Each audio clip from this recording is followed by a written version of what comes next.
Silakan duduk. Selamat sore Pak, silakan duduk.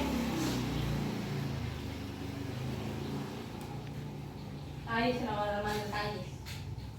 Sebelumnya perkenalkan, saya Nur Aini Pusparani, bertugas sebagai konselor hari ini di Poli Budi. Ada yang bisa saya bantu Pak? Iya Mbak, saya mau konsultasi masalah gizi. Sebelumnya keluhan penyakit Bapak apa ya kalau boleh tahu? Ya, dari bagian perut, bisa buang air besar, dari kecil, dan tidak bisa kentut. Sebelumnya Bapak sudah ke dokter? Iya, Diagnosa dari dokter apa ya Pak? ada penyakit Elius obstruktif. Apakah sebelumnya Bapak mempunyai riwayat penyakit pada keluarga? Tidak ada. Oke. Sebelumnya Bapak mempunyai masalah pada gastrointestinal? Iya, mual, nyeri di perut. Semalam juga saya telah melakukan tindakan operasi usus. Oke, baik. Apakah ada makanan Bapak yang sukai? Ya, gorengan. Sebelumnya adakah alergi makanan Pak? Tidak ada. Apakah Bapak sering mengkonsumsi buah dan sayur? Jarang sekali. Boleh tolong ingat-ingat lagi Pak apa yang Bapak makan dalam waktu 24 jam kemarin?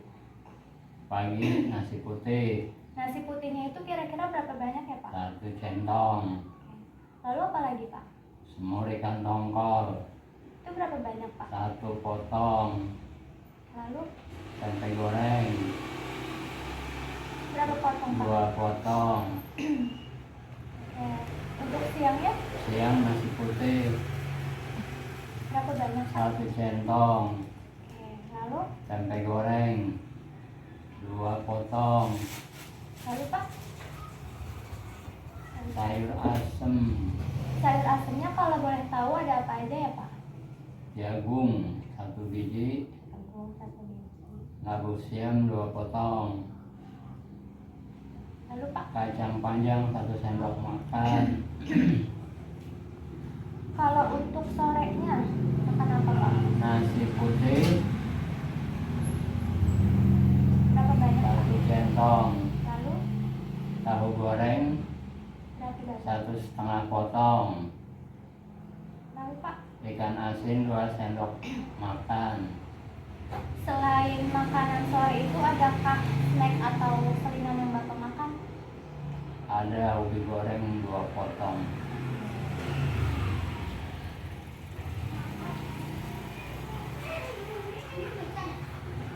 Sebelumnya perawat sudah memberikan hasil dari data laboratorium Bapak. Nah, hasilnya itu mengindikasikan bahwa ureum dan kreatinin Bapak tinggi, yaitu 96,1 dan 3,91 Pak. Nah, biasanya kalau untuk ureum dan kreatinin tinggi itu ada masalah pada penurunan fungsi ginjal Bapak. Lalu untuk pengukuran nilainya itu kan 22,8 ya Pak. Setelah saya hitung tadi untuk nilai Bapak kan 22,8 cm, sedangkan setelah saya hitung untuk status gizinya itu Bapak mengalami status gizi kurang karena hasil dari perhitungan status gizi Bapak itu 71% Pak. Jadi masuk dalam kategori gizi kurang. Lalu untuk hasil dari makanan yang Bapak konsumsi kemarin itu energinya itu 65% Pak. Sedangkan kalau untuk 65% itu dia masuk dalam kategori defisit. Kenapa bisa defisit? Karena ini berkaitan dengan status gizi Bapak tadi. Status gizi Bapak tadi kan gizi kurang ya Pak. Lalu untuk protein Bapak itu 144. Nah, ini dia masuk dalam kategori di atas kebutuhan Pak. Jadi untuk protein Bapak terlalu banyak mengkonsumsinya. Lalu untuk lemak dan karbohidrat itu masuk dalam kategori defisit ringan, atau bisa diartikan untuk hasil energi lemak dan karbohidrat Bapak itu masih dalam batas kurang. Setelah itu untuk dilihat dari riwayat penyakit Bapak ileus obstruktif dan telah melakukan operasi di bagian usus. Jadi untuk diagnosa Bapak itu yang pertama asupan energi Bapak kurang. Itu berkaitan karena kurangnya kemampuan Bapak untuk mengkonsumsi energi. secara cukup. Nah, itu ditandai dengan hasil perhitungan yang tadi Pak, yang energi itu 65%.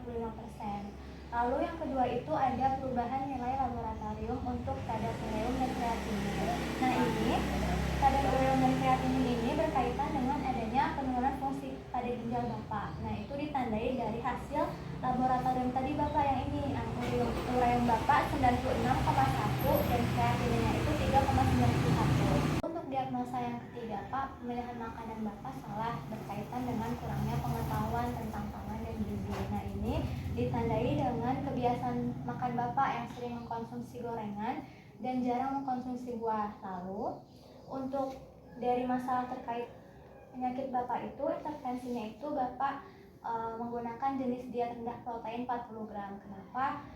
Memang sih status gizi Bapak kurang. Biasanya kalau untuk pasca bedah itu ada dua Pak, dilihat dari ada diet tinggi karbohidrat dan tinggi protein, lalu ada diet rendah protein.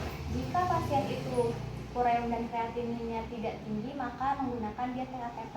Tapi jika ureum dan kreatinin pasien itu tinggi, maka digunakan diet rendah protein. Nah, pada kasus Bapak ini kan Bapak mempunyai masalah penurunan fungsi ginjal ya Pak. Jadi diet yang kami gunakan itu untuk Bapak adalah diet rendah protein 40 gram. Lalu karena Bapak baru selesai operasi ya semalam, jadi untuk bentuk makanannya itu kami kasihnya bertahap Pak. Jadi yang pertama itu untuk asupan hari pertama Bapak dikasih makanan cair. Lalu hari kedua itu jika memang fungsi pencernaan Bapak sudah membaik, maka akan masuk ke tahap makanan saring. Setelah makanan saring itu Bapak akan dikasih makanan lunak. Nah, untuk pemberian berupa makanannya itu langsung masuk melalui oral atau melalui mulut tanpa adanya bantuan pipa ataupun yang lainnya Pak. Nah, untuk frekuensi makanannya itu 6 kali Pak dengan porsi yang kecil. Nah, itu 3 kali makanan utama dan 3 kali selingan. Tujuan diet yang akan saya berikan untuk kasus Bapak ini, yang pertama itu mencapai status gizi normal. Lalu yang kedua mencapai kadar ureum dan kreatinin mencapai normal Pak. Lalu untuk tujuan diet yang ketiga Pak, saya akan memberikan makanan yang tidak akan memberatkan kerja ginjal Bapak. Lalu untuk prinsip diet yang akan saya berikan itu energi Bapak cukup, yaitu 1891,8. Nah, untuk protein yang saya berikan itu rendah sebesar 40 gram. Nah, kalau untuk lemak dan karbohidratnya cukup, yaitu 54,65 gram untuk lemak dan 309,78 untuk karbohidratnya. Nah, pada kasus Bapak ini kan diet rendah proteinnya tidak dibarengi dengan adanya hiperkalemia atau kadar kalium yang rendah. Nah, makanya untuk konsumsi sayur dan buahnya ini Bapak dianjurkan untuk mengkonsumsi semua buah dan sayur. Lalu untuk protein hewaninya ini Bapak harus membatasi konsumsinya, yaitu antara daging kambing, ayam, ikan, telur, dan udang. Lalu untuk karbohidratnya itu dibatasi juga Pak. Dibatasnya itu pada bahan makanan nasi, kentang, jagung, dan ubi. Makanan yang Bapak hindari itu yang pertama penggunaan santan dan kental harus dihindari ya Pak. Lalu ada mentega dan minyak kelapa.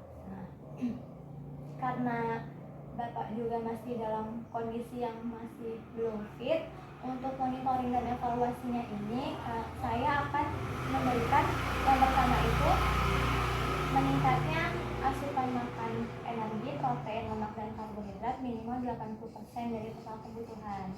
Nah, lalu yang akan saya monitoring itu yang kedua adalah biokimia. Nah, untuk hasil ureum dan kreatinnya akan saya pantau Pak.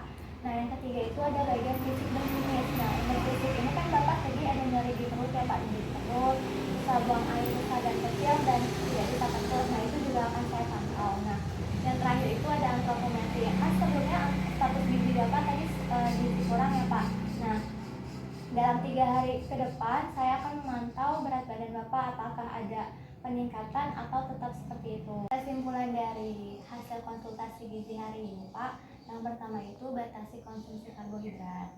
Yang kedua batasi protein hewani seperti daging kambing, ayam, telur, ikan, dan udang. Lalu yang ketiga, semua jenis sayuran dan buah bisa Bapak konsumsi karena Bapak tidak ada indikasi hiperkalemia. Yang keempat itu, Bapak harus menghindari penggunaan santan. Nah, Bapak bisa mengkonsumsi madu untuk menambah energi, tapi konsumsi madunya ini tidak berdekatan dengan waktu makan Bapak nantinya.